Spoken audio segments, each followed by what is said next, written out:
Hi everyone, this is Scott Day here with Holiday Wine and Liquor with this week's weekly tip. And this week we're talking about one of my favorites, champagne and sparkling wine. Now we've already talked about the differences in different champagnes and sparklings, but this week I want to talk about how do you mix it? How do you change it up? What if you want to add a little flavor? Can you mix it with certain things? Well, yes you can, and today we're going to teach you how. So first off, let's talk about what kind of champagne and sparkling you can and can't mix. Here I have an Asti Spumante, which is just a sparkling from Italy, but it's rather sweet. And all these mixers that we're going to try today really kick up the sweetness level.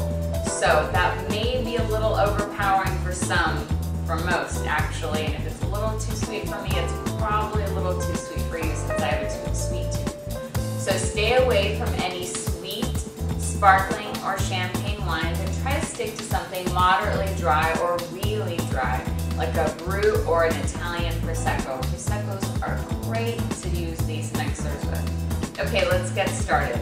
I've already poured some champagne here in my glass, and first off we're going to make a mimosa.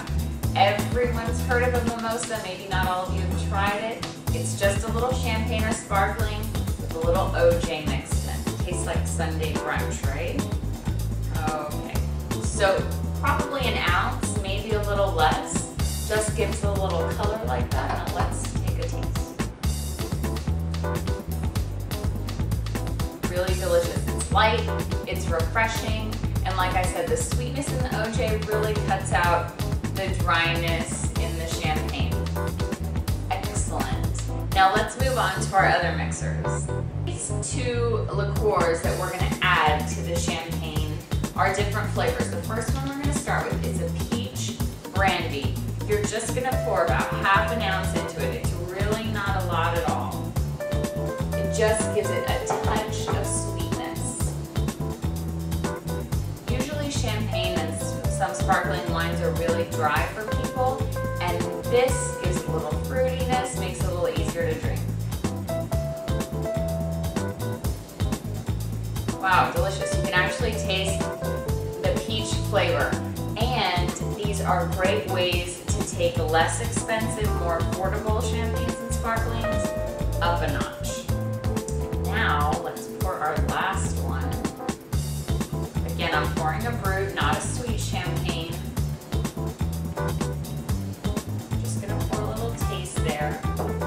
Now, if you've got a little extra money to spend, really go for the splurge. This is a Chambord, which is a berry liqueur, really delicious, really rich and thick. If you've got a little less money to spend like some of us, it's after tax day after all. Let's go with the Crème de Cassis, which is the same. It's a berry liqueur. It's going to have the same effect. Now, let's just pour a little drop or two, since I only poured a little champagne. Let's see. And this cocktail is usually called a Kir Royale. So go to the bar, order a Kir Royale, and this is what you'll get. It's kind of like a berry-looking flavor. Really sweet, really creamy. Perfect way to start a meal, perfect way to finish a meal. Okay, see you here next week for our next holiday tip.